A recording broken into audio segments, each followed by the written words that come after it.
চট্টগ্রাম রপ্তানি প্রক্রিয়াজাতকরণ অঞ্চল সিইপিজেডে একটি কারখানায় আগুন লেগেছে। বেলা 2:30টার দিকে ইপিজেডের 5 নম্বরের অ্যাডামস ক্যাপ নামে একটি কারখানায় আগুন লাগে। কারখানাটিতে হাসপাতালে ব্যবহৃত যন্ত্রপাতি তৈরি করা হতো। ফায়ার সার্ভিসের 17টি ইউনিট ঘটনাস্থলে পৌঁছে আগুন নিয়ন্ত্রণে কাজ শুরু করে। ফায়ার সার্ভিসের চট্টগ্রাম বিভাগের একটি সূত্র জানিয়েছে, আগুন ভবনের বিভিন্ন তলায় ছড়িয়ে পড়ায় নিয়ন্ত্রণে আনতে সময় লাগছে। কেউ হতাহত হয়েছেন কিনা তা এখনও নিশ্চিত করা যায়নি। স্থানীয় প্রশাসন ও শিল্প এলাকার নিরাপত্তা কর্মকর্তারা ঘটনাস্থলে পৌঁছেছেন। অগ্নিকাণ্ডের কারণ ও ক্ষয়ক্ষতির পরিমাণ এখনও জানা যায়নি। দর্শক, এই মুহূর্তে ঘটনাস্থলে রয়েছেন আমাদের সহকর্মী মনিরুল ইসলাম মিন্টু। তিনি কিছুক্ষণ আগেও জানাচ্ছিলেন আপডেট। এই মুহূর্তে যোগ দিচ্ছি তার সাথে। মিন্টু, নতুন করে কোনো খবর আপনার কাছে আছে কিনা? আগুন কি নিয়ন্ত্রণে এসেছে কিনা? ফায়ার সার্ভিস কি বলছে?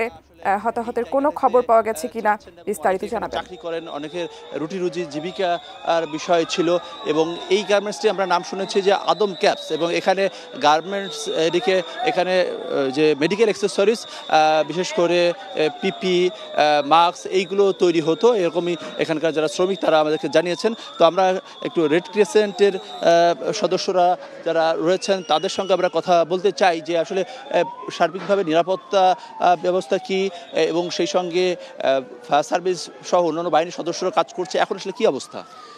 ধন্যবাদ। এটা হচ্ছে আমরা 3টায় খবর পাওয়ার পর থেকেই আমাদের স্বেচ্ছাসেবকরা এবং ফায়ার সার্ভিস মিলেই আমরা আগুন নিবানোর কাজে সহযোগিতা করছি। বাট হচ্ছে আগুনের যেই তীব্রতা হচ্ছে সময় যত বাড়তেছে তীব্রতা তত আসলে বাড়তেছে। আমরা যেটা দেখছি এটা হচ্ছে এক ভবন থেকে এখন আরেক ভবনে হচ্ছে লাগার মনে হয় একটু ছড়িয়ে গেছে। এটা আসলে দিন দিন আসলে যতই সময় যাচ্ছে আসলে তীব্রতা বাড়তেছে। আমরা সার্ভিসের কতটা ইউনিট এখন কাজ করছে? আমরা চেষ্টা করছি, যেটা হচ্ছে ফায়ার সার্ভিসের 16টা ইউনিট ঘটনাস্থলে এখন কাজ করছে। এর পাশাপাশি রেড ক্রিসেন্ট চট্টগ্রাম সিটির ভলান্টিয়াররা 30 জন ভলান্টিয়ার, প্রশিক্ষিত ভলান্টিয়ার কাজ করছে এখানে। আমরা চেষ্টা করছি যারা জনসাধারণ আছে তাদের কাছে নিরাপদ স্থানে সরিয়ে নেওয়ার জন্য। বাট উৎসুক জনতা আসলে ওনারা আছেনই কাজের সবসময়। আসলে আমাদেরকে সেনাবাহিনী, ফায়ার সার্ভিস এবং অন্যান্য যে বাহিনীগুলো আছে তাদের কাছে কাজে কিছুটা হচ্ছে আমরা উৎসুক জনতার জন্য কিছুটা ব্যাঘাত সৃষ্টি হচ্ছে। আসলে আগুনের পানি দেওয়ার পরও আসলে আগুনের যে তীব্রতা, পানি দেওয়ার পরও আসলে যে তীব্রতা আসলে কমতেছে না।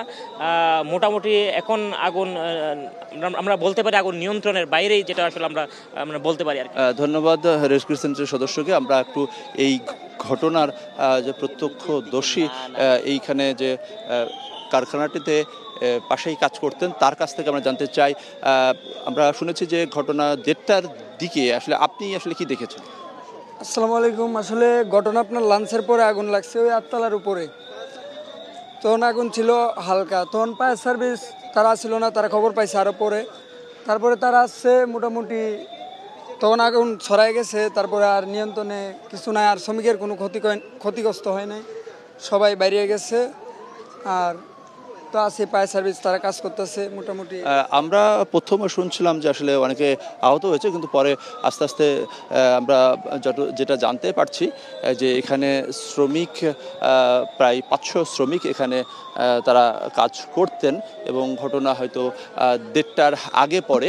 এবং এখানে আদম ক্যাপস, এই যে কারখানাটির নাম আদম ক্যাপস, এবং এটির মালিক আমরা শুনতে পেয়েছি যে ভারতীয় মালিকানাধীন এই যে কারখানাটি, এবং এখানে মেডিকেল যে অ্যাক্সেসরিজ সেটি তৈরি হতো এবং 500 থেকে 550 শ্রমিক এখানে কাজ করতেন এবং কয়েকজন আহত হয়েছেন, কিন্তু বড় ধরনের কোনো